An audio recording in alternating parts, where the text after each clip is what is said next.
Folks, thank you very much for inviting me to this talk. I'm happy to be here. When I was asked by the organizers what I would like to speak on, I said I would like to speak on what India can become in the next 10, 12 years. We must always remember that India was once the largest economy in the world, the richest country in the world. From the time of the Christian era, India was 35% of world GDP till 1000 ADE. Then China took over for 500 years. Then India came back. Then started the devastating Mughal rule, which killed a lot of people. And even though per capita income stayed less, our wealth did not go up. Then came the British to trade with the Mughals, and they started looting. Between 1757, after the Battle of Plassey, till they left in 1945, the amount of wealth they took away in today's money is said to be $45 trillion. And that is the amount of money given by a researcher from Columbia University in New York. She calculated how much money was there. There's a separate issue. So in 1947, we were a poor country with 11% literacy and a GDP which has not grown from 1900 to 1947. But in 1947, when India became free, it was still the largest economy in Asia because China had a civil war, was devastated. Japan was destroyed in the war. Southeast Asia had a war. And India had an economy which was working with industry. And then Pandit Nehru took over. We got a constitution on 26th of January 1950. Pandit Nehru's rule was not very good for the economy of this country because from 1950 to 1980, we only grew at 3.5% a year. Population grew at 2.5%. Our women did not get educated. And we suffered compared to the rest of the world. The whole world economy grew at 4.5% a year. So the largest economy in Asia became the poorest economy in Asia by 1980 because of the suppression of private capital by Pandit Nehru. Pandit Nehru did not like business. He liked the public sector. There's nothing wrong in the public sector, except that you have to encourage private capital because this country belongs to everybody. Throughout history, we have become rich because we were a trading country. We used to trade with the rest of the world. We're the largest producer of textiles in the world. Sone ki chidiya. People used to come to us from all around the world for the wealth that India had. You must remember when Nadir Shah sacked Delhi with the Mughals, he took away caravans load of gems and jewelry. You want to see India's wealth? Go to the Iranian central bank in Tehran. I've been there. A very, very big basement full of casket of pearls, diamonds, precious stones. The Kohinoor, Kohinoor throne is there. So much of wealth was looted from this country. So we are a rich country. Please remember that. And Pandit Nehru destroyed the economy by focusing on the public sector, and because he did not want private sector, did not like the private sector. Gandhiji had told us, this desh mein sarkar vyapari hai, us desh mein janta bikari hai. This desh mein sarkar vyapari hai, us desh mein janta bikari hai. And Nehru was influenced by the Fabian socialist of Cambridge in the UK, and he bought the Soviet model. 1980, we started opening up. 1980 to 1990, we grew at 5.5%. Our debt grew from $20 billion to $80 billion. And 1991, we had a foreign exchange crisis. And the license quota regime started by Pandit Nehru had centralized economic decision in Delhi. And Delhi had become extremely corrupt. A corrupt place where ministers decided they took bribes, they destroyed the initiative of Indians, took away economic freedom. India got an economic freedom in 1991 when India liberalized. When India liberalized, India had a GDP of 275 billion. From there till 31st March 2020, we grew to $3 trillion, a growth of 8.6% a year in dollar terms. 8.6%. First 30 years, we grew at 3.5%. Population grew at 2.5%. Per capita income grew 1%. We remained poor. Next 5 years, 5.5%. Population grew at 2.25%. And after that, from 1991 till 2000, we grew at 8.6% in dollars, all this in dollars, and the population grew at 1.6%. When Mao Zedong took over China in 1949, he made the remark, women hold up half of heaven. He educated China's women. So when China opened up in 1978, China grew. China's economy was the same as India in 1978. Today, they are $16 trillion. We are $3 trillion before COVID. We did not educate our women. half of population is women. We did not educate women. Our literacy rate was very low. Today, our literacy rate is 77%. China is 96%. So the mistakes that are made in the first 3 decades of independence is something that we're paying for right now. So for India, it's very important to grow the economy right now from $3 trillion to $10 trillion by maybe 2030, 2032. Is it possible to do? And what needs to be done? And why should we grow economy? Because we want a country where everybody's basic needs are met. Everybody should have a roof over their head, toilet in the house, power in the switch, water in the tap, a road to the house, education for the children, medical care for themselves, money in the bank, a bank account, a mobile connection, internet connection, and they must have good, reasonable job prospect for the children. We graduate 1 crore young people every year. We have 3.8 crore young people in college, but a gross enrollment rate is only 26.5, 26.7. Luckily for us, women graduate more than men last year. So the women of India are going to transform India in the next 10, 15 years. So this is the situation in India. So how does India look at? GDP, $3 trillion, 2020 is come down to 2.7. This year we'll go back to 3.1, 3.2. So last year was the COVID year, economy came down. Our population is not a problem. We hear many people in Delhi saying population is the problem. Is not a problem because our fertility has come down to 2.0. Replacement rate is 2.3 because of high maternal mortality and children children mortality, child mortality. So in the whole of the South, fertility has come to 1.7. Bengal is 1.6. Punjab is 1.6. Bihar is 3.2. UP is 2.6. And everywhere people are having lesser children. And data shows you educate the woman, she has lesser children across all communities. The Muslim community is behind the other communities by maybe 10 years, same as the SC community, because they're not well educated too, like the other communities. And I think it's an important point for us to understand. For the last 30 years, we've been producing 2.5 crore babies a year. 2.5 crore babies a year, and population has stabilized. So growth in population is not a problem. The problem is when young people get educated, how do you create jobs? How do you give them a good quality of life? How do you give them a good education? How do you give people health? Today, out of 1.38 crore people, after 138 crore people, maybe 10 crore people are beyond the age of 60. By 2030, about 20 crore people will be beyond the age of 60. So we are aging. So the next 10 years are going to be extremely crucial for India. And that is what I want to talk about right now. And that's why economic growth is important. Now, how will an economy grow? What do we need to do? What are the challenges India faces? Let me give you by giving you some data. If you look at the composition of our GDP, about 60% of our GDP comes from services. About 17% comes from agriculture. That is about 87, that is about 77%. 23% comes from manufacturing. We have 43% of our population depend on agriculture, which grows only 3% a year. Industry and services grow at 7.5%, 8% a year. The income of people depend on agriculture is only 55,000 rupees. The income of people who work in industry is 1,65,000 rupees a year. The income of people who work in services, 2,25,000 rupees a year, is 1:3:4. In Karnataka, where I come from, only 30% of people depend on agriculture. Agriculture, 11% of GDP. Services, 66%. And the ratio is 1:4:5. So we have to understand that we can't have 43% of population depending on agriculture because they can't make a living.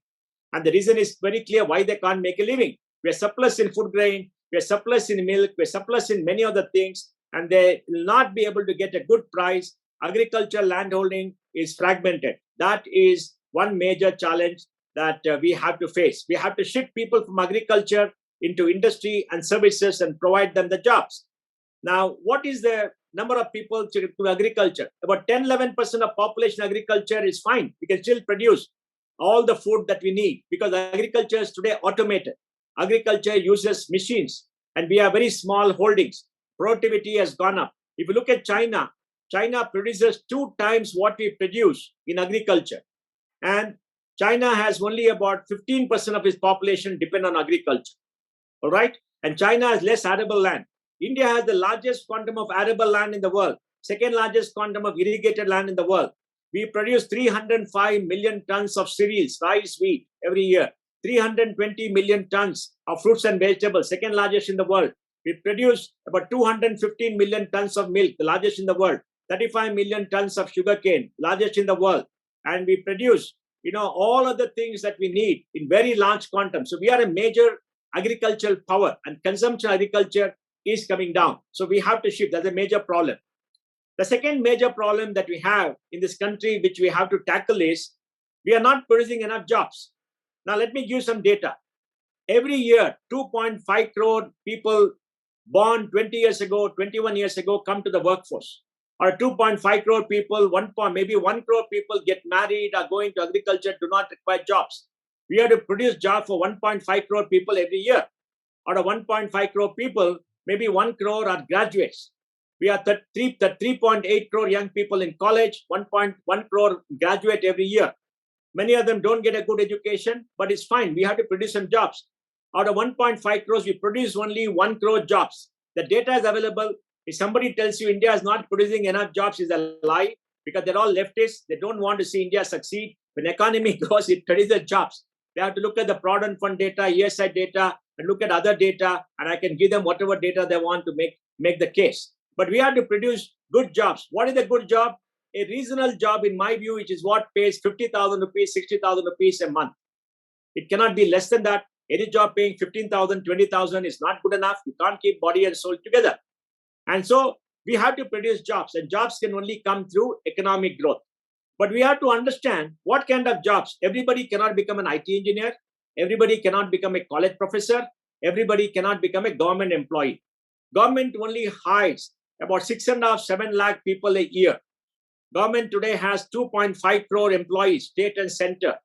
About 2 crore retired people are there on government pension rolls. It's a very large number. And totally across the country, we pay 15 lakhs a year. 15 lakhs a year for all the government employees and pension. A large part of our taxes goes to pay government employees' salaries and pension. So we have to produce jobs. So we need labor-intensive jobs. When China opened up in 1978, what did China do? First thing, in the first 10 years, China opened up and gave the right to its farmers to cultivate what they want and to sell at whatever price. And their agriculture production doubled in 10 years. Till then, they had the failed collective agriculture system. Then after that, after 10 years in 1990, they said, we'll have a SEZ in the coast. Entire coastal district made into SEZ. They invited the world's capitalists to come and invest. A lot of people came and invested. There, many girls came from the rural areas, went to the factories, and they stayed there in hostels, worked 6 days a week, 12 hours a day, and they produced goods. So China uses surplus labor in labor-intensive industries to produce jobs. And because of the large investment that came in, China got a lot of money. And China was able to increase its taxes. So that happened from 1990 to 2000. From 2000 to 2010, China started expanding its infrastructure. Massive infrastructure, massive housing, that created economic growth. From 2010 onward, they started investing in high-tech and universities. China has 1,000 universities. Each university has maybe 25,000, 35,000 students, all residential. They want to outbid the IIT system in India, which is good, but not so good. So they have invested heavily, and that's why China's GDP has grown at 9.8% a year for about 35, 40 years continuously. Growth which has never been seen in world history, in every country, in any country for such a long period of time. So we need to have economic growth, and we need to make sure that 70-80% of people get jobs in labor-intensive industries. I'll come back to that. The third problem which is there is urbanization. We are only 36% urban, 31% in 2000, maybe 11, now maybe 36%, maybe 40%, we undercount. Why is urbanization required? Urbanization creates concentration of human activity. Concentration of human activity creates specialization. Specialization increases productivity, and increased productivity gives more income because it reduces the cost of production. But what do you mean by urbanization? Urbanization doesn't mean everybody comes to Delhi. You know what happened in COVID? The migrants went away, and Delhi people treated them very shabbily. And that anarchist Arvind Kejriwal did not take care of them. The Supreme Court passed an order to say migrants have to be taken care by the state government, not central government. He drove them away. We know what he did. He's an anarchist. So we have to be honest when we speak about people and their policies. So we need the labor-intensive industries, and we have to make sure that all of them are, I get this kind of jobs, and only these labor-intensive industries can produce that kind of jobs. And urbanization is required. India has 7,000 census towns. These are not big towns like Delhi, Bangalore, Mumbai, but smaller towns. We need to invest in at least 2,000 towns, make them bigger with population of 50,000 to 1 lakh, and get the labor-intensive industries there so that they are in low-cost location. People can come from the villages to work there, and they can get 10, 12,000 rupees and stay in their own house. And there's not a bad income for people who can't get that kind of income anymore. And that's required to rejuvenate the rural economy and make it growth and absorb the kind of people that is required for labor-intensive industries. If you look at China's largest exports, it is today garments and textiles. Then comes electronic goods. Then comes light engineering. Then come toys. Then come high-tech, etc. And if you look at our large thing, we are the largest textile power. Now we become less than Bangladesh. Bangladesh exports more garment than us. And Bangladesh buys cotton and yarn from India. What is wrong with India? It's bad policy. So we have to lower the cost and do that. The next thing what we have to do is build infrastructure. We have to build our roads. We have to build our ports. We have to build our railways. Supply chain cost in India is 14% of GDP. In the United States is 5% of GDP. In China is 6 to 7%. Now we have created GST with one single common market. So India is not one common market. To send goods from Bangalore, Delhi, you have to go to checkpost, bribe everybody. And now there are no checkposts. The lorry which used to take 1 week to go from Bangalore to Delhi does it in 2.5 days. We have to invest in roads. We have to invest in railways. We have to invest in ports. We have to invest in airports. All this is being done today. And that is good news, because the GST cost has come down from 14% to 12%, because the good roads will come down to 10% or 9%, and that will make India more competitive. So if you produce in Nagpur, you could not sell in Bombay earlier because the cost of transportation is very high, whereas you could send goods from Shanghai to Bombay. It was much cheaper, Shanghai to Bombay, than Nagpur to Bombay. Now the costs are coming down, and that is good news. We have to build infrastructure. You'll be shocked to know the railways transport system for freight used to run only 24 kilometers an hour. It used to take 4 hours, and share of railways is coming down. Now railways are running at 50 kilometers an hour. When you run at 50 kilometers an hour, you use assets better, costs come down, and you become very competitive. So we have to build infrastructure. Then we have to bring human capital. We have to skill our workforce, educate our workforce. China has a gross enrollment rate of about 50, 52. India has a gross enrollment 26. People ask, oh, the education system is not good. University is not good. What are the use of a bad education? Amartya Sen answered that when he said, a bad school is better than no school. At least young people go, spend 3 to 4 years in college, they get something, they create networks, they know their peers, they grow up, they have a worldview. They learn to negotiate. That is good. India has 1,015 universities, 51,000 colleges, 3.8 crore young people in college. All right? But a gross enrollment rate is only 26.5, 27. In Tamil Nadu, gross enrollment rate is 52. 52% of young people, 18-23, go to college. Karnataka is 36. Andhra is 35. Maharashtra is about 36. In Bihar, it is 14. I think it's gone to 15 now. It's pathetic. West Bengal is 19. UP is doing very well, 26.5 is a national average. Rajasthan is maybe 24. So the Hindi belt is a problem in lack of education, especially Bihar. And Bihar has got a population of 10 crore people. UP has got a population of 22 crore people. Madhya Pradesh, 22, 23. And that is where there's high population growth and lack of jobs. You'll be surprised to know that the UP graduates 15 lakh young people every year. And women are graduating more. The gross enrollment rate for women in colleges is 26.7 or 26.8, whereas for men is 26.5. So women are taken over. There are more women graduates coming out of India's colleges today. And because women come out in large numbers in UP, Bihar, and other places, there are no jobs. And that's why women's participation in the workforce has come down. India is becoming much more richer. Women are not going out to work in the fields because it's getting automated. They're going more to college. And then they come out, there are no jobs because they will not migrate. Whereas men will migrate from the north to the south, where large number of jobs are being done. Women will stay put. That's why the gross enrollment rate has come down. Not because something else is happening. We need to understand this. So we have to invest in human capital. We have to take a gross enrollment rate to 52. We need more scholarship. We need more specialization. We need more research. We need more investment in this. Then we need better health expenditure. COVID has demonstrated how health is not gone up because of lack of good investment over the last 70 years. We only have one bed, I think, for 1,700 people. And I think the US has about 4 beds for 1,700 people. We need to go up. And India produces 80,000. India has 88,000 seats in MBBS. 60,000 doctors are produced every year. We have a shortage of something like 10 lakh doctors. So we have to expand our health infrastructure. We have to have more expenditure. So all these things have to be done to become a productive nation. So now we know the problems. What are the solutions? Well, to my mind, the solutions are like this. One, infrastructure. This year, India will invest 5.26 lakh crores in infrastructure. We're investing in roads, investing in port. That's good. That must continue. And then we must invest in urbanization. We need money to at least grow 2,000 towns. The smart city is only for 100 towns. We must go to 2,000 towns, put money there and do better so that urbanization happens. Smaller towns come up, not the bigger towns. Then you must get labor-intensive industries. We must give tax breaks for labor-intensive industries. If you put up a refinery of 20,000 crores, you will get benefits of maybe 15, 20,000 crores and only produce 5,000 jobs. Put up a garment factory for 50,000 people. You may invest 200 crore rupees, but you will have to pay to your nose in bribes because you are hiring so many people. And they harass you for hiring people in this country. It's the only country in the world where people are harassed because, there are too many people you are hiring. And it's very bad policy. We have to have a policy and incentive for labor-intensive industries and get those labor-intensive industries in small towns and become an export superhouse.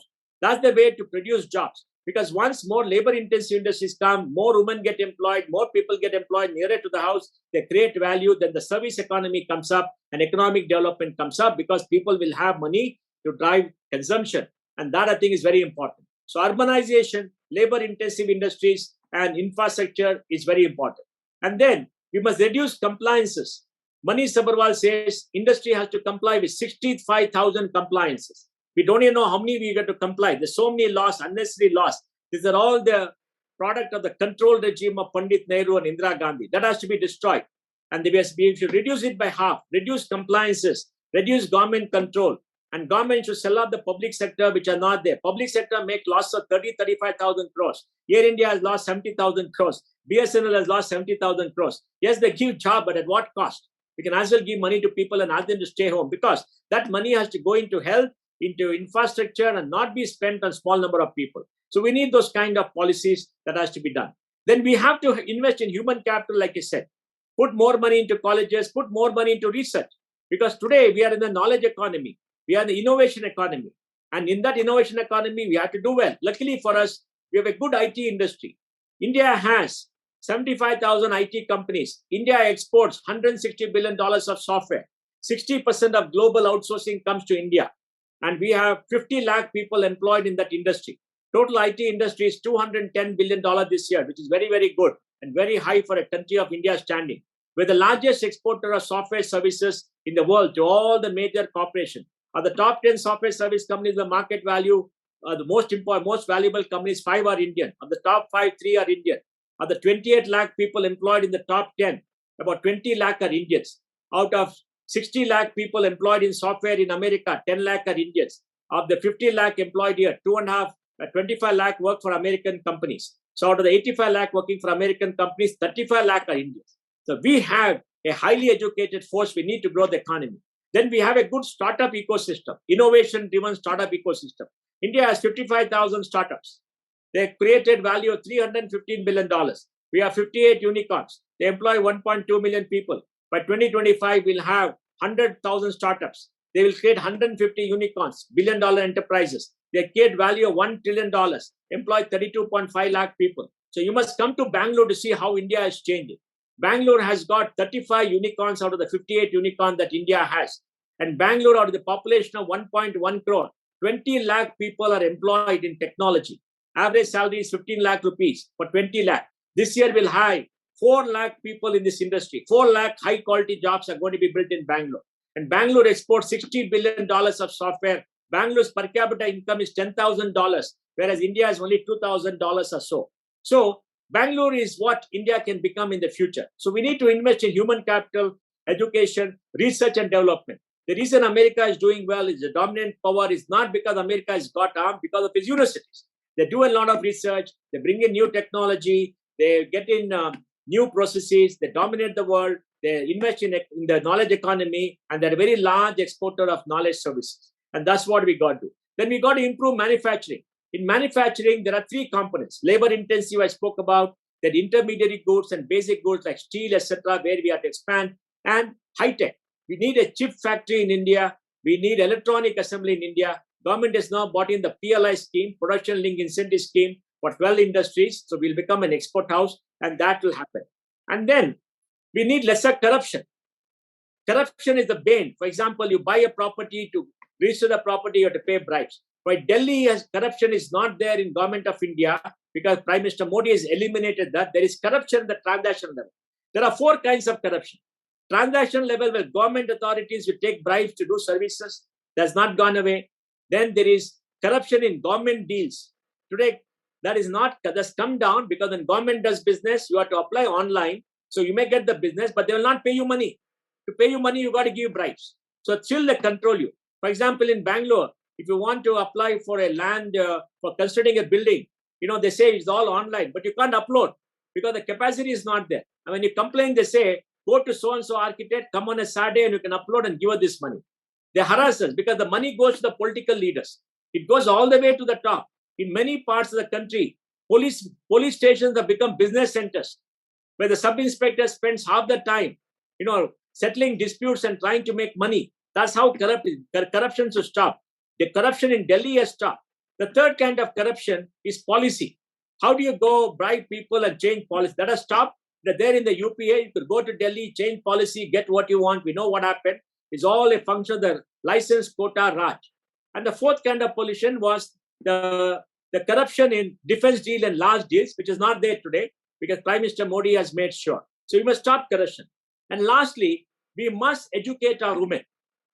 That is why India's laws and constitution discriminates against women. Women are 50% of population. They cannot remain second-class citizens.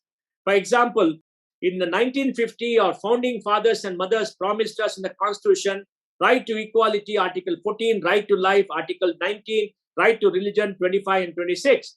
But Nehru did not educate a woman, did not give literacy. Now education has come, literacy has come. But women do not have equal rights because of personal laws. In matters of property, inheritance, children custody, divorce, etc., personal laws we don't have. What India reached today is the Indian Women Right to Equality Act. So all Indian women are empowered. They get the same rights as men. So we remove discrimination against 50% of our population. So we need to change the laws to make sure we take better care of our women, we give them equal opportunities, and we make sure that they are protected, the rule of law is applied. Lastly, along with that, we must change our justice system. We have a broken down justice system, totally broken down. There are so many politicians that assume corruption cases are there, but it takes 15, 20 years. Lallu is still outside. He's inside now. It took 15 years to put him in jail. There are so many political corrupt cases. Why should the justice system break down? The reason is very simple. We have only 18 judges per million population. We need 50. United States has 100 judges per million population. That is 10 lakh population. We need more judges, a better functioning justice system. We must get justice in 3 years. And we have Supreme Court talking about public interest litigation, but 65,000 cases are pending there. Ram Janmabhoomi case took maybe 130 years in the court. Remember that.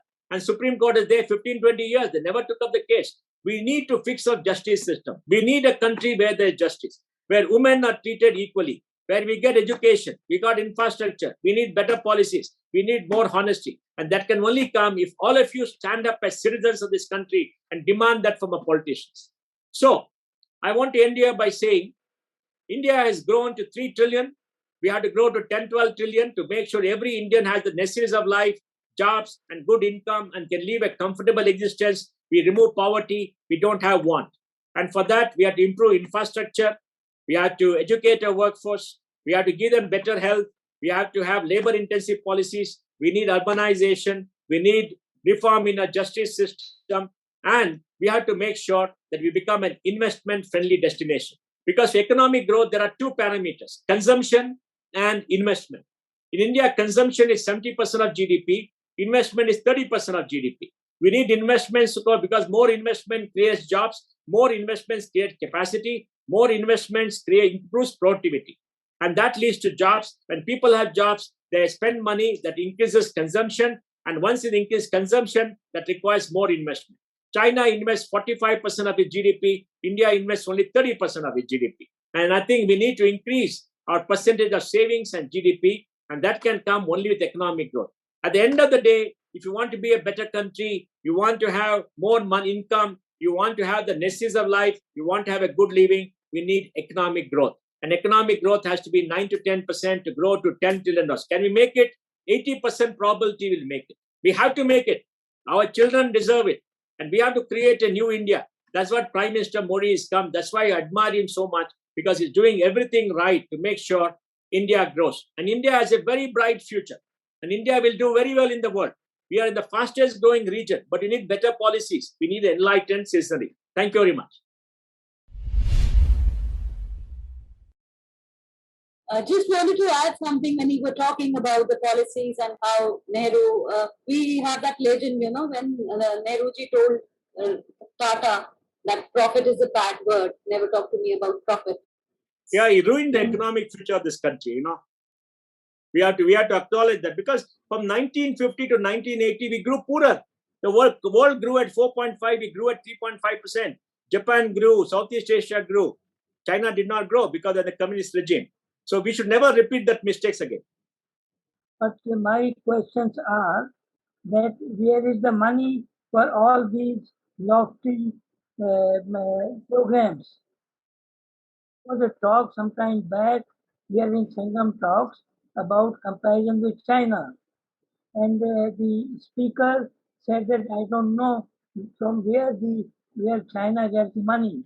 So my question to you is, first question, where is the money? Unless we do deficit financing coupled with more production. And second is, where are the orders? Because our quality is not so good as the China or Southeast Asian countries like Thailand, Vietnam, etc. So kindly reply to these questions. Look, where is the money is an interesting question. Let me give you data. India invests 30% of its GDP today on capital investment. 30% of GDP is $900 billion. That's a lot of money. 30%. That's the data that the government has. Everybody agrees on the data. We have to increase that. How will that increase come?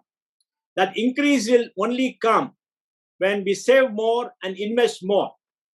We have to take it up to 30-35% and invest more. Today, the corporate sector is investing more. They got the money. We have got $610 billion of reserves. We are getting $75 billion FDI every year. So investment for India is not a problem. Demand is a problem. Now, how do you get demand? Now, let me tell you, no country in the world has grown in human history without exporting. We have to become export-oriented. Look at the IT service industry. We export $160 billion in the most high-tech industry in the world. How is that? We do it because we have got good quality. The idea that India does not have good quality is very wrong. We are exporters of steel, exporters of mobile phones, but we are not competitive. We have to be competitive. To be competitive, we have to lower our interest rate. Our interest rates have now come down. If you set up a power plant paying 12% interest, your costs go up by 50-60%, power become very expensive. If you set up a power plant at 6%, 7% interest, your cost comes down. So our cost of borrowing has now come down because of a very important reason. There is greater liquidity in the marketplace, and RBI has been much better rather than controlling. Yes, there is an increase in inflation, and inflation has increased primarily because of supply side, not because there's excess demand in the economy. There's no excess demand. So we have to invest all this, and we have to export. And that's why we need labor-intensive industries. Our textiles can be exported. We are competitive, but we can't have scale. We need more, and we have to compete. For that, we require better labor laws to make sure that we can expand labor and downsize as and when required. And that's why we have to be in low-cost locations. Our supply chain costs have to come down, which are coming down, and that will make us more competitive. And that's why you're seeing exports go up this year. And I don't accept that the quality is bad. I've been all around the world. Our quality is pretty good. the same companies that manufacture anywhere is manufacturing here. For example, if you look at Havels India and Delhi, the quality of everything is good, but they're only selling in the Indian market because they make more money. What did China do? What China did is very interesting. China discovered that the only way to grow a market is to scale up. To scale up, when you produce, people should have buying power. Now, Indians have buying power, say 5,000 rupees. If you produce a good for 10,000, very few people can buy. So by increasing scale, by exporting, you reduce the cost of production to 5,000, the demand becomes very large. So China is the largest producer AC, largest producer TV, largest producer, not because they built up, they exported. So we have to export. And that's why we require better policies. The PLI policy. India makes 250 million mobile phones a year. We import about $40 billion of electronics. Today, we're exporting $10 billion. Next year, will be $15 billion. Because government gave incentive for industry to come and manufacture in India and to export in India and to do in India. So we have to have a focus on exports, and that we can do. Then we have to focus on exporting of agricultural produce. Today, last year we exported 1,20,000 crores. We have to produce more and export because the world is short of food grains for various reasons, because of climate change and other reasons. But we have to be competitive. Our cost has to come down. So I think we can do it, but we need better policies, and we need to make sure that we are properly focused. We have to incentivize people to expand production and become more export-oriented. Second question was about improving the quality of our products. Yeah, quality. I've answered it. Sir, we export 160 billion dollars of software. The world accepts it. We do it very well. We handle some of the most complicated, complex technological work around the world. I think you should come to Bangalore and see the quality. You'll understand. India makes good quality. India makes good. Are you making sufficient numbers? No, that is the problem. We have to expand our production. Our steel is now getting exported to 40 countries, but we are never exporting because we are only looking at the Indian market where people made more money. Let me give you a data. Maruti is a very good producer of small cars. They get 18% operating margin. Ford Motors never had an operating margin of more than 9%. We export $160 billion of software. We export steel. We export mobile phones. We export cars. We're the largest two-wheeler exporter in the world. A lot of good quality is there in this country. I don't agree our quality is bad. Quality is there. But the key question is, are we producing enough high-quality things? No. We have to produce more and export. When I heard you, I was equally very enthusiastic and hopeful, but at the same time, very, very depressed also. So I don't know which side to choose, because you say that India has potential. And sir, come to Bangalore. You can live in Bangalore, you'll be optimistic. The problem here in India, what we see is there are two branches which finally will give shape to or bring everything to the ground, reality. Our political force, including the rulers and the opposition, and our bureaucrats who are going to finally implement. Unfortunately, we see very little hope, knowing their mindset, their training. Politicians individually are not bad people, but their political implications, they put everything upside down. You gave example of our Delhi Chief Minister, what he did with the workforce. And every political party now, their only agenda is to pull down the government. Those who are in opposition will pull down. Those who are in the power, they are non-functional. So when we have such huge dreams, when in spite of having potential, I don't see much hope. I don't see much light from the end of tunnel. And I'm not one of those pessimist people. I am very, very optimistic. But when I see these two schools, the bureaucrats and the politicians, the way they behave, I don't think India can go ahead with this kind of attitude. Well, let me say this. I agree with you, because political leaders, the wrong sort, corruption, and the bureaucrats are holding back India. That is true. But despite that, from 1991 till 2020, we have grown at 8.6% in dollar terms. That's good news. And we are seeing the advent of so many new jobs. Go to Gurgaon, you see so many energy, so many things happening. You go to Bellary, you see the steel plants, so many things happening. You go to Orissa, you see so much of growth because Naveen Patnaik is there. So I think in UP, I think, Yogi has done a fabulous job. He's cleaned up UP. He's getting all the infrastructure in place. A lot of things are happening. Bengal is a problem with Didi. Didi is becoming an anarchist. Orissa is doing very well. Karnataka is doing reasonably well. Maharashtra did well. Now is going back. Tamil Nadu is okay. It's going sideways. Kerala is a gone case. So we have very different things all over the country. But, I have lived through the control regime. I graduated in 1982 and started my career. I lived through the control regime from 82 to 91. I seen the growth from 91 as part of an industry which grew the fastest ever in India's history, part of a company which transformed India, right? And part of the growth of India. So I'm very optimistic. Yes, you have a cause to be, careful and possibly despair a bit. But, I'm optimistic it'll happen. We'll talk again after 10 years. Very nice to see this kind of enthusiasm, especially about economy, because, the media feeds us day in and day night that we are in bad waters. Good morning, Mr. Pai. And my question is about the human and the human resource which is involved in the whole process of, reviving the economy and making it a $10 trillion economy. Taking from what you mentioned that we need to create jobs, and we need to create jobs in smaller cities by creating smaller cities and then providing jobs to the people villages. Now, at this point, my question is that we all know that the education system as we see it today has been created for producing employee-minded, youngsters, employment-minded youngsters. There is nothing wrong in it, but do you see scope for a disruptive school education system which is designed for producing small entrepreneurs? Sir, I agree with you, and I'm seeing change in India. I was part of the system which produced job seekers. We had no hope. When I graduated in 1982, I got a rank in my CA inter and final, had a rank in my university. I didn't get any job offer in Bangalore, my city. I had 11 job offers outside my city in some of the big companies, and I used to earn only 500 rupees a month. I set up practice as CA. We never made money. I used to go to my mother to ask for petrol for my SD bike. So, we've been through those times. Now, do you see this kind of jobs being created? Yes, large number of jobs are being created.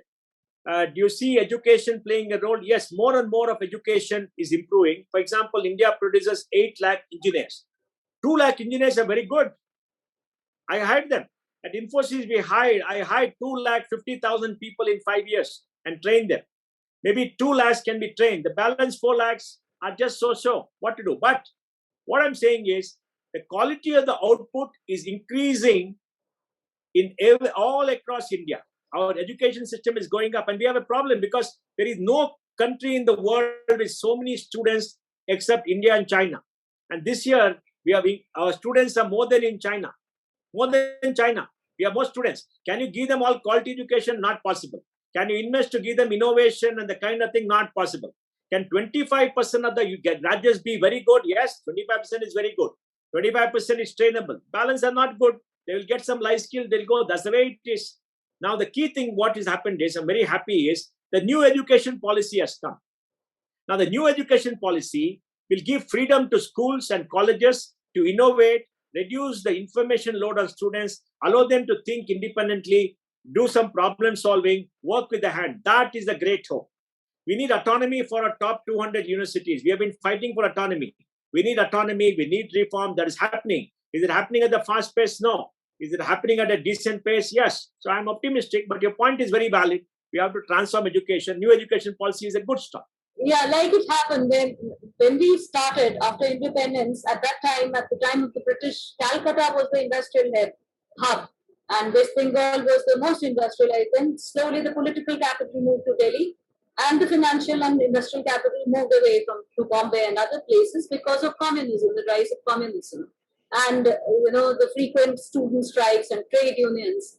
Now, trade unions and reservations is still a problem with our, the PSUs and the industry and educational institutes. So, what do you have to say about that? Look, trade unionism is come down because young people don't want to get into trade unions. They want jobs. They're moving around. So in industry, there is trade unionism, but a lot of automation is coming in. And, industry knows how to handle that. And if you talk about, what is the second part of your question? I'm sorry, I missed it. I said trade unionism and reservations in PSUs. Reservation. Look. Let me tell you, I was like you who said reservation is bad, but I changed my views. Let me tell you why. There's no way that we can get 60-70% bottom of the pyramid up to some level if you want to have a stable country. When India became free, political power was in the top 3% of Indians. Western educated, UK educated, like Pandit Nehru, leaders of Congress.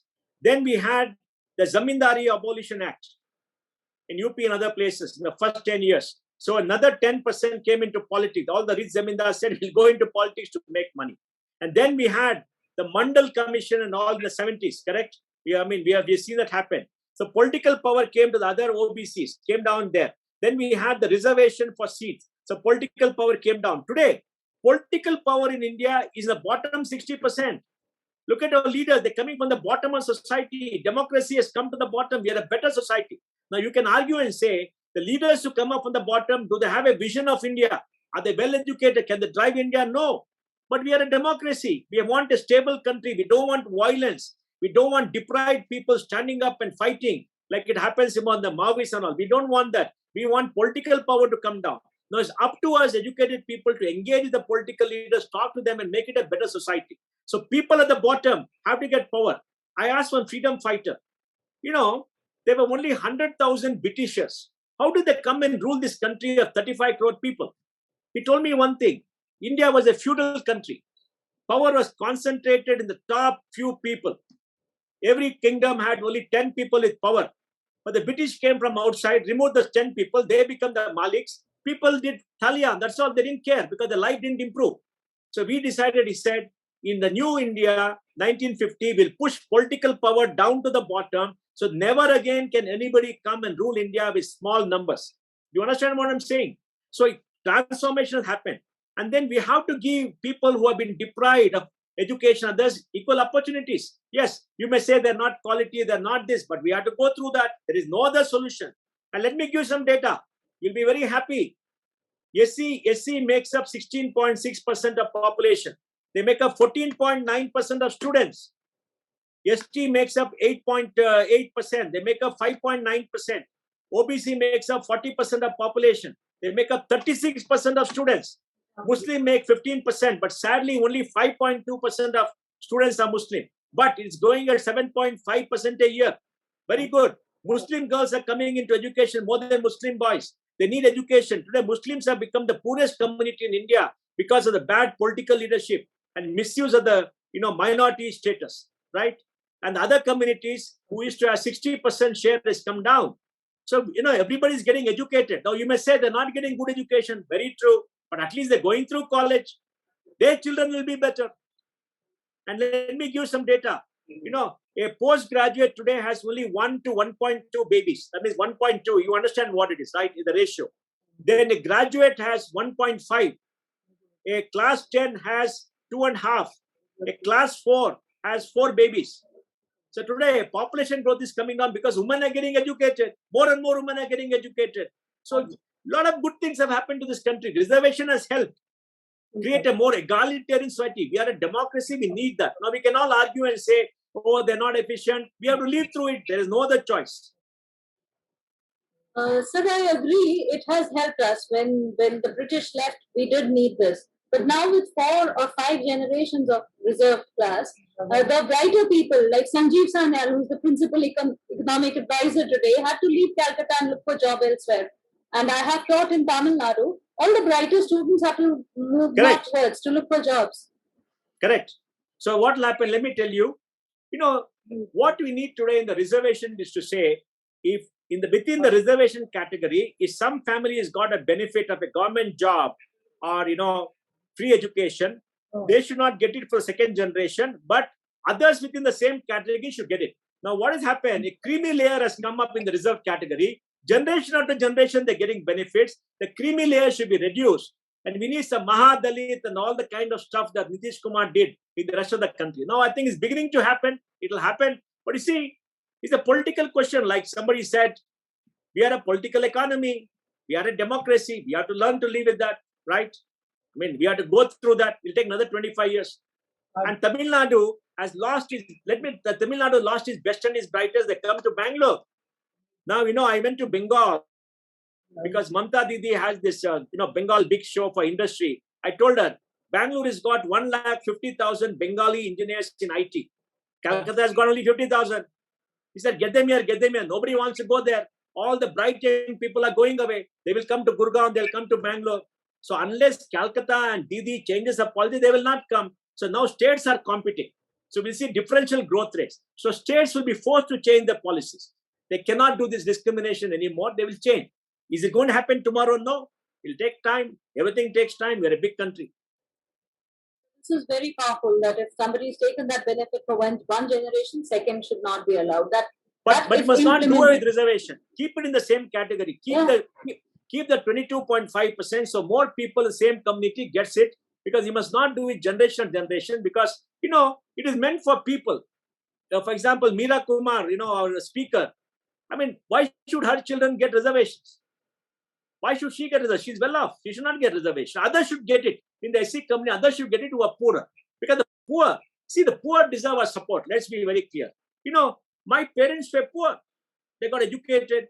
They worked very hard. They educated us. I'm doing well. My children are doing well. My parents are very poor. They have no food on the table. My mother was a rank holder in class 10 in Coorg district, long back. She could not continue education. She became a school teacher. But we were a poor country, right? So we need one generation to get the break. Then that will improve. But it must go down. That is the problem. Mohandas ji, I'm just putting my thoughts together. I come from the manufacturing company, and I was extremely proud that my products are exported around the world. But the problems I faced is there's a huge disconnect with what happens in Delhi and what's happening with me at the ground level. I have to bribe even for my own container to be exported, which is stuffed in my own company. Yeah. I found that so weird. And the holidays are so huge that I have only a window of Monday and Tuesday. Otherwise, I'm paying demurrage charges. Yeah. That was one feedback. Number two, as a manufacturing company with my own money and rest raised from the bank, the banking laws are so archaic. It's so cumbersome that I hate going to the bank. Yeah. I hate going with an LC. Yeah. It takes me time. That was the point that I thought.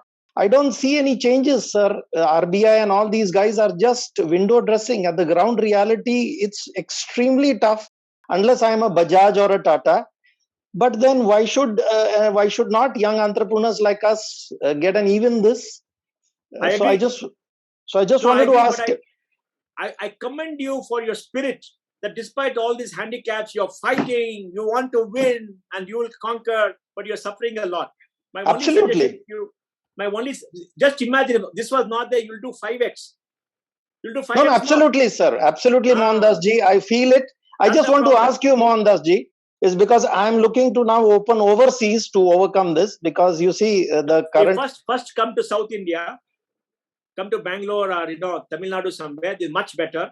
They work much better. Come to South India. India is not so bad. And then go overseas. That's good. But before that, you must write to Prime Minister Modi, write to Nirmala Sitharaman, write to Gadkari and tell them, you are a citizen, you are a young aunt, this is what is happening. Please help. Give feedback. Sir, I've written to Prime Minister ji. I met Gadkari ji in Delhi. They all said, yes, Rajiv, we need young guys like you, but that's it. And now when I look at the new cabinet. Keep meeting them. So when I look at the, Mohandas ji, when I see the new cabinet where 23 guys have criminal cases, I'm even more disheartened. Don't be disheartened. Don't be disheartened. We need you to fight the battle. No, of course. And Mohandas ji, whatever said and done, I'm extremely proud to be an Indian. I think we need more made in India products. Yes. Even in software, even in engineering. Yes. Yes. And whatever said and done, our government and our environment has made us extremely resilient that doing Yes. business around the world is very easy. Yes.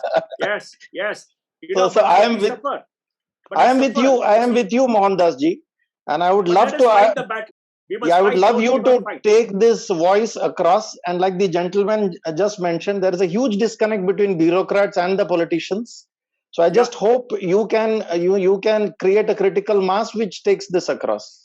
No, I'm trying to do that. I'm trying to do that. But I need more younger people to fight the battle. I'm trying to do that. And But do don't you give have, up, my friend. Don't give up. Dream big and build this country in the future. You are our future. so do you have any solutions or hints or ideas for Varun? No, I told you the solution is to keep trying. What else to do? We have to change the system, right? I told you the system was created by license quota Raj, centralization of power in Delhi, lack of empowerment of our communities, and we are all party to that. What to do? Corruption in politics, corruption in elections. See, I can do a litany of all the things that are wrong. But you know, we have to look to the future. We want to build a better India for our children. We want to optimize the children. You know, we cannot send our children outside and say, like all the bureaucrats, they send their children outside India and say, Udar, go to America and work and, you know, all kind of stuff because they don't see a future in this country. That's the kind of bureaucrats we have. But we have to stay back. We have to build this country. This is our country. We own it. Our parents fought for freedom. Our grandparents fought for freedom. Our, you know, forefathers gave the great civilization. We must stay this country. We must fight this battle. We can't give up. We should never give up. We should never, never give up. Like you said, I'm extremely passionate about being in India and I want to do something here. My products in Nigeria are accepted better than a Chinese product and I command a premium there. See, I'm so proud of you. Look, I think I believe in Prime Minister Modi because he's sincere. He's doing a lot and is doing it. But you know, the bureaucracy will stipulate. The states have become terrorists themselves. The states, every state thinks they do it. The state policy. I live in Karnataka. The BJP government is a very corrupt government. Extremely corrupt. When I go to government, tell them for change, they all agree. They said, yes, will change. Go after 1 month, yes, I'll change. The bureaucrats say yes. Everybody says yes, nothing happens. So we got to keep pushing, and something has happened after all this years. What else to do? So I think you should become part of CII, FICCI. The only thing I suggest, work your way up, put your views forward. See, let me tell you one thing, my friend. Democracy is a system of competitive lobbies. Okay? Democracy system of competitive lobbies. All of us want something. There's not enough to go around. So we have to form our lobbies. We must go to government, tell them we want change and everything. There'll be something available to everybody to keep the show going. But that's the only way it will work. Otherwise, there'll be violence. There'll be violence in this country. We can't afford that violence. We can't afford that poverty, deprivation, right? Like reservations are required because that's the only way to help people. There's no other way. We're done well. So is it painful? Yes, it's painful. So my view is if you bring about change part by part, try to improve productivity, talk to CII, talk to government, give them such. For example, labor laws. 44 labor laws have come into 4 courts. They still not implemented it. Still not issued the rules. But at least 44 labor laws have gone. 4 have come. After 50 years. 50 years. New education policy after 35 years. At least Modi has done something. So there is hope. My question is actually, sir, with regard to our competitiveness, with regard to a very important area of the future, which is artificial intelligence. So we seem to be a little bit of a laggard, is what is believed, because if you, America is of course on top. Israel is really good in that regard, and China is also making a lot of headway. So where do you think, because in the future this is supposed to be the next big thing, and with our kind of a laggard attitude due to policies of the past, how do you think we are going to shape up in that new era? That is. Okay, let me say this. See, in artificial intelligence, there are 2 things. The algorithm you write, very valuable. And then the application algorithm. In the application algorithm, we are very good. Out of 50 lakh people in IT, about 25 lakh people have been trained. They work for global companies. They use AI. Now, the algorithm writing comes out of R&D and research in universities and high-tech companies. We don't have enough of them. Okay? Our research in universities is only 5,500 crores. That is the spending of Intel for 1 month. You know that, right? China is spending $150 billion on artificial intelligence by 22 to take on the US. That's why the US is scared. I went to Niti Aayog, met Amitabh Kant, told him we have to do it and all that thing about 3 years ago. They set up a small group. They came with silly suggestion. Then they finally said, oh, we got a good budget. How much? $1.5 billion, which is a joke. Even that they have not spent. So government is oblivious. What do? We need money, public money for R&D and research. But the good thing, I'll tell you, good news. There are 1,000 startups in Bangalore using AI. People like Swiggy and Flipkart, everybody started using AI in a big way because they got huge data. Health tech companies are doing AI. Machine learning has come. A lot of things have happened in this country. We are 2 to 3 years behind the United States, 2 to 3 years behind China. They spend a lot of money. China spends $65 billion a year investing in startups a year. America spends $135 billion. We only spend 11 billion. We are behind, but we are improving and we will conquer. And you talk about Israel. Yes, Israel is a small country. You hear about good companies, right? Now you talk to the top 10 AI companies in India. They're as good as Israel or better than Israel. Some of them got better product than Israel. So you see a small one compared with 138 billion. For example, when you look at digitization, India comes 45.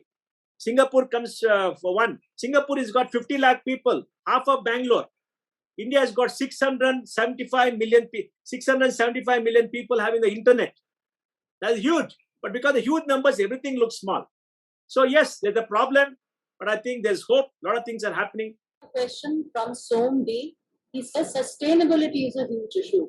More Yeah. GDP assumes that there will be more consumption. Is that a good idea given the environment conditions we are heading into? Amma, I'm very happy you asked the question. To me, sustainability is a civilizational issue. Indian civilization is built upon living in harmony with nature. Taking from nature what we need for our sustenance, not destroying nature, not conquering nature. That's why we revere the cow. Why? Because the cow gives milk to our children, gives milk to us. Cow's excrement is used as fertilizer. So it's a self-sustaining system. It was built by our forefathers who thought about all this. And Gandhiji said, the world has enough for everybody's need, not for everybody's greed. Now, the Western model is based upon conquest of nature, conversion of people, destroying nature's creatures, using it for their own selfish reasons, and they destroy the environment. So sustainability will come if you go back to our civilization roots, reduce our wants, reduce our power consumption, reduce everything else, live happily with what we have, and improve. Go for alternate energy, use more green manure, not artificial manure, right? Stop wasting food. So we have to go back to our cultural values and do it, and India will do better. I mean, that's the only thing I can say. What is the role you envisage for the agriculture in future, as today people move away from agriculture with better education, and on the other hand, poor income with increasing cost of inputs? See, the question you got to ask is, do we need so many people in agriculture? No. 43% of India's population is about maybe 60 crore people. America has got 32 crore people, out of which maybe 2 crore people are producing enough more than India. So do you need 60 crore people? We don't need. They should go into industry because they'll not earn enough money. Because agriculture has got automated. We need maybe 10 crore people. Okay? So if people move away, agriculture is not going to come down. Don't believe all that thing. We got all these big farmers sitting down in Delhi, and all the thing, all of them, our agriculture production has gone up in Punjab and Haryana. So don't bother about that, okay? What we need is larger holdings, more use of technology. Our productivity is 50% of the world's best. We can still increase product. We can produce 2 times what you produce the same amount of land. All right, we can do much more. What we need is lesser people in agriculture, more people in the labor-intensive industries, so that they can get a better income. And can we produce more? Yes, we should become the world's largest exporter of food grains and agriculture products, not using chemical fertilizers. Okay? We got to use sustainability principles, and we got to reduce waste. We produce 320 million tons of fruits and vegetables, largest after Brazil. Why can't we become an exporter? You know who is the largest exporter in the world of fruits and vegetables? Netherlands. Small country. And you know what they do? You use hydroponics, they do greenhouse agriculture and all kind of stuff, right? So we can become an exporter. So we have to learn. So agriculture is a boom sector, provided we do it right, but we have to export. Sir, when I was, while listening to you, I could see that, there are so many markers that we should look for and work towards. And if I have to look for a current example, I can see UP as a story. Not everything, but a lot of markers that Yogi ji is checking out. Whether it is creating 4 expressways so that the remotest part of UP is connected to key cities in UP and to Delhi. Whether the state, that is going to inaugurate 9 medical colleges. This is in addition to 7 medical colleges which were not functional. He made it functional. Whether it is the Kanya Yojana, wherein the family will get financial support so they can send the girls to school, or subsidizing electricity and favoring rules to the industry so that they set up industry not in Lucknow, but to rural parts of India, rural part of UP. Now, when I look at all these things, I see a fantastic business and a political case study. We're talking about a state which is underdeveloped, which is crime infested and overly populated, and how Yogi ji is turning it around. Why do you think BJP is not using this case study and replicating it, if not in every state, at least in BJP ruled state? My own example, the state where I come from, Uttarakhand, it is a state where you have hardworking people. They already have a very hard life. They don't want to leave their state. They want to stay there. However, and it is a state where you just have to develop the infrastructure, and tourism is already there. It's an all-year tourism, and it is a disaster. CMs are changing. They are not doing anything. They are just taking over more temples. Why do you think BJP is failing so big in other states while they have a success story in their hand? See, Ma, you told me, you made a brilliant point. It's a question of leadership. Prime Minister Modi came. Manmohan Singh was not able to control his cabinet. He was controlled from the bank. He was a Katputli. Good man, but Katputli, no political legitimacy. Modi has come and done a lot of reforms. Yogi came against the SP, corrupt SP, communal SP. Then Yogi has come and transformed. Right? So leadership is required. We need good leaders. And they will come. We have to work towards it. Many of you should get into politics. You're all educated, you're all well-meaning. You must come into politics. You must give money to political parties. You must meet them and talk to them. In Bangalore, we are starting something called BPAC. Deepanjali, you know BPAC, right? BPAC. We are training 2,000 people by another 10 years. We already trained 350 to become ward councillors. Hopefully, out of 2,000, maybe 200 will get into politics. There'll be better people. We have to create a coalition of the good, and that should come. And I wrote about what you said in News 18. And I said, why cannot the BJP implement all the reform policies of Prime Minister Modi, at least in the states where the BJP is ruling? They must do that, like exactly what you said. Maharashtra will only fight. Didi will never do anything right, correct? And Tamil Nadu will go his own way because they're all opposition states. They don't care. They all think they all want to oppose Modi because they'll lose their gadi. And so I think I hope the BJP party will have the sense to make sure that they go to all the states and force the state government to do reform. Uttarakhand, such a beautiful state. It can certainly be developed if it gets better leaders. They need better leadership. Why can't JP Nadda, Amit Shah go there and tell them, we want you to implement this 1, 2, 3? Why can't Prime Minister Modi call the Chief Minister every 3 months and say, tell me what you have done, what you have done? And they should listen to Prime Minister Modi because he's the only one who gets votes for them, right? All of us vote because of Prime Minister Modi, correct? Because we trust him to be our leader. So they should do it. I agree with you. That's the big gap. And you must, you must write to Prime Minister Modi and the BJP top people and tell them why you're not doing this. See, in India we have to give feedback, but keep giving the feedback again and again and again and again. It takes 10 times to remind to get something done. That's my experience for 35 years. He says, what is the role of sustainable indigenous systems of economy and education like Gurukul, Gaushala, the Indic way of agriculture in current Western way of economy, which generally impacts the environment and earth and living conditions? So I told you, we have to go back to our civilizational roots. We have to learn how to make it work. And today, there's a premium for organic food. Premium, we pay a premium. In Bangalore, we pay a premium for milk because it's from an Indian cow. Indian cow gives 3.5, 4 liters. We pay 100 rupees a liter. We don't want a Jassi milk because it is not very good. So there's enough consumption happening at a premium for people who want it. There are people who can't afford it. That's fine. At least that will make a drive towards more sustainable practices. See, all of you are highly educated. All of you are reasonably well off. Now, if you demand better goods, better way, it will create a demand. It will happen. So I think sustainable is important. The world has now understood that we are consuming 1.5 times the sustainable produce of the planet. So we are impoverishing the planet, right? And India has to improve. All of us have to demand. Sir, I have an observation that the children of farmers don't want to farm, but Yeah. there are highly educated people, some foreign educated, who after a corporate job want to go back to farming. I'm one of them. Yeah. So how do you think that phenomena is coming up, or what impact it could have? See, the paradox is farmers are poor because they're not connected to markets.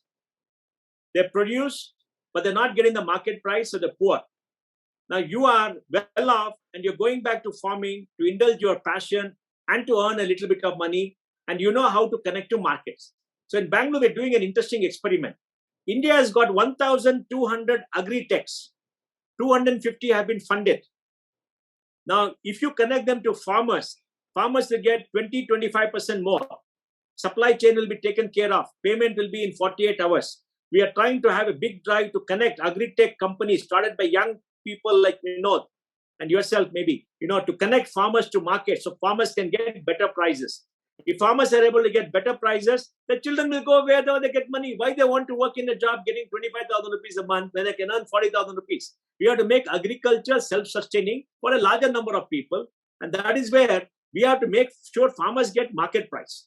And that is the problem. And that's what I think we have to tackle. That's why more people like you going will be an inspiration for farmers' children to, do that. And then we are training farmers' children in Bangalore to connect to the market through an app, through startups. So, we are trying this experiment, in a big way in Bangalore. Hopefully in 2 years, it will become very big. Today, agri-tech companies are buying 3,000 crores a month. Big Basket is buying 800 crores. Others are buying 3,000 crores a month.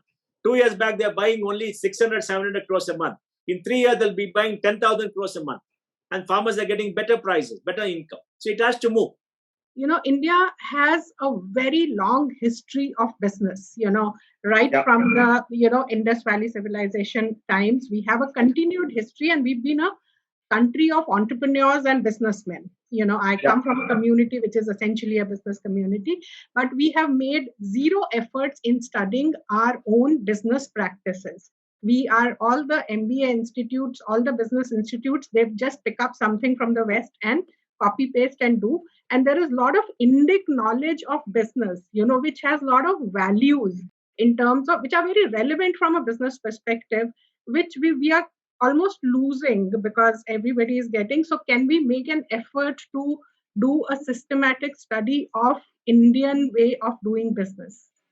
No, I agree with you because, you see, if you go to Bombay, to RBI, you see a very peculiar thing. In the 1950s, board members, Indians, used to wear Indian traditional clothes, dhoti and a cap and that thing, okay? And the board of RBI. In the 60s, they all started wearing suits. Why? We are a failed country. When you're a failure, you observe something of the best of a successful country. You want to ape them, you want to be like them. Today it is reversed. I wear my kurta when I go for a board meeting.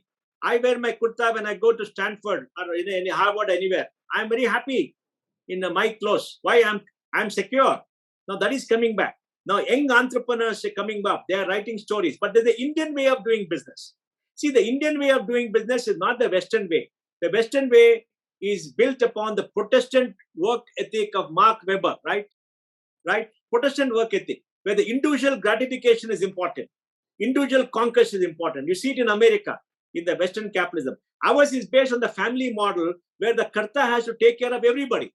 Karta cannot take care of himself. He has to take care of everybody, right? He has to eat the meal last. So it's a very different culture. So we are very confused in business, whether to go there or not. But now, more and more people are coming secure, they're coming up. But what you say is right. We have to build success stories of what we have built and how it has been built. Corporate governance should be based upon our civilizational values. We have to create the business theory for which people like you and others should write more. In fact, I was the president of the All India MAM Association. I told them we need to have a case study center to write cases from Indians' point of view. Academics are writing 2025. It has to expand, but it's still based on the Western model. But slowly it will come up. We told a professor of IIM to write an Indian theory of business. So we need more writers. We need more people to come. It will happen. And India is diverging from the West and creating its own successful model. It's happening because the Western model is destructive. It's not sustainable, it's destructive. Japan has got its own model. China has got its own model. We should have our own model, right? We are confused. We caught between the East and the West. We belong to the East. We are not the West. We belong to our own civilization. And, because of the Nehru's policies of destroying what we have, control, license, quota Raj, Western communism to come, the Soviet model, that has destroyed our thinking. And Lutyens Delhi is the worst part. They're holding us back. Lutyens Delhi should go, and all of you should demolish Lutyens Delhi. My question is from the fact that you mentioned that labor-intensive economy would do good to India. But to me, I don't know why, but it does sound antithetical to the idea of efficiency. So if we will have a labor-intensive economy, then that will turn into increased input costs, and that might result into a cost-push inflation, and that might affect our competitiveness when it comes to exports. So I just wanted to know your views on the same. No, Ma, see, what I have said is we need labor-intensive industries also. For example, in garments, it's still labor-intensive, even though machines and AI are taking over, we still need them. Electronic assembly is still labor-intensive. When you talk about labor-intensive, that means in the value-added, labor has a higher component. That's all. You understand? Because these absorb a lot more people. Can they go on for the next 30 years? No. We have a 20-year schedule where we need people to get jobs and give them skills. I don't mean that you must stop capital intensity. For example, all our auto manufacturers become full robots. Only robots are there in the auto manufacturing companies. People are gone. Now, there are certain industries where this automation has come in a big way. You can't reverse it. We need that. And when you have automation, robotics, machine learning, AI, you become competitive. For example, Havels has a factory in Ghiloth near Delhi. I'm on the board of Havels. They manufacture AC with a fully robotized, fully automatic plant at a cost cheaper than China. You understand? So, so we have to do it in particular industries. We got a time limit of 15, 20 years. China did that, not all across. It doesn't mean you stop automation, we have to do both. We have done one, and we have suffered, but we have to do this because we want to create the job. That's all. One question from Somdi. He asks, lesser compliances might lead to companies flouting labor rights and environmental norms. As it is, they don't follow the norms, and they bribe that fellows, and let us reduce that. You must look at Manish Sabharwal's writings. He will explain to you what it is. All right. This pollution, you must understand. Let me tell you, out of 100 Indians, 95 are very honest, very straightforward. They don't bribe. Maybe 4% bribe to do things better. 1% will never follow the law. They're breakers. Now, even the 95%, many people are forced to give speed money. What to do? They're helpless, right? So, we cannot say everybody will flout environment law. There'll be some who flout environment law. They will bribe. We must expose them, but the rest of us should follow. I have one very fundamental question. We still do not see ourselves as Indian. We see as Andhrites, we see as Gujaratis, we see as, why I am saying this. I have some of the brilliant young people in industries, including your Infosys, where they had to leave the job because of the Telugu cloud in United States, and vice versa. So how can we create this one Indianness where we think of each Indian as our partner rather than thinking in small compartments of our language, caste, creed, what has been exploited all through by Britishers and other rulers? See, first of all, I understand the question, a brilliant question. I thought about it. Let me answer it. First of all, we need to understand we are a country of 1.38 billion people, unlike any country in the world. We are a very diverse set of people with a lot of groups, with a culture, history, everything else, which is very different. We are like a natural forest where there are so many different things all living in harmony together. And it is what protects our civilization against destruction and has protected us despite 1,000 years of Islamic rule and all the things. You know about all this, right? We have not been destroyed because they're so diverse. You cannot take away and change our minds. So it's so very diverse, and it lives. It's a living civilization. It is good that the way the world has to be, and we have to do that. But like you said, we have a problem of identity. And all of us are multiple identity. Look at me. I'm an Indian. I'm a South Indian. I'm a Kannadiga. I'm a Bengalorean. I'm a Konkani. I'm a Gauda Saraswat. I got multiple identities. Each of the identities is important to me. I'm an Indian. I'm very proud of being an Indian. But when I come to Delhi, I'm a South Indian. Don't harass me. Don't call me Madrasi. Okay? I'm very good. When I'm in Karnataka, I'm a Kannadiga. But I tell them I'm a minority under Article 2930 because I'm a Konkani. I'm a Konkani. I'm a minority. And within Konkanis, I'm a Gauda Saraswat. So can I give up everything? I don't want to give up. That is what makes me creative, makes me good. It doesn't mean I must not live in harmony. So we must develop this unity in diversity theme which Nehru spoke up in a different way. Together, retain our identity. Now all of us together, we're all different people. We have dressed differently, different rituals, eat different food, talk different language, but we're all united. Now how do we foster this unity among us? We must make efforts to do that, right? And in the large country, for example, you go to Europe, everybody is an European to you, but they say, I'm a German, I am French, I am Finnish, I am Belgian. They all say that. But for you, it is a thing, thing. So we have multiple identities. Let us invest in all of them, find commonalities and work towards that so that when you're outside India, we're all Indians. In the Indian community outside India, I'm a Telugu, I'm a Kannadiga, I'm a Hindi, right? And you must do that. Nobody should dominate, correct? I'm so sad. In Bangalore, aloo matar and, all that, aloo matar and, paneer is dominating. I'm so upset because we got such lovely food in Karnataka. We got lovely food in Karnataka. Our Kannadiga food is very good. My Bangalorean food is very good. My, North Indian food, bakri roti is very good. We got so much food. We don't want this monoculture. So we must learn to live with all this diversity. For India to grow, Indian economy has to grow. And for Indian economy to grow, we need contribution from the youth of India. And I feel youth of India is lost in their social media. Instagram, this and that. Ramesh, at the broad level, when you are growing up, your father also said you are getting, you're wasting your time, you're doing this, mera beta ye kar raha hai, wo kar raha hai. Or your father also, his grandfather did it. So every generation does it. It's there in every home. That is the issue there. Everybody, it's a normal thing. It happens to every generation. But I agree that they're getting addicted to this because this is very new. They're seeing something. My only solution is you parents should talk him out of it, show him other interests. After Corona, make sure he goes with friends, he meets people and all that, expand his horizon and give him a dream. Tell him that if you do well, you'll get this, blah, blah, blah. You can do this. Maybe for his PhD, go to London School of Economics, blah, blah, blah. Give him that kind of dream and win him away slowly. It has to be done person by person by person. We all been through that, right? We all been through that. It will happen. But, addiction is bad. So you must make sure that, parents should spend more time. They're the only solution I can think of.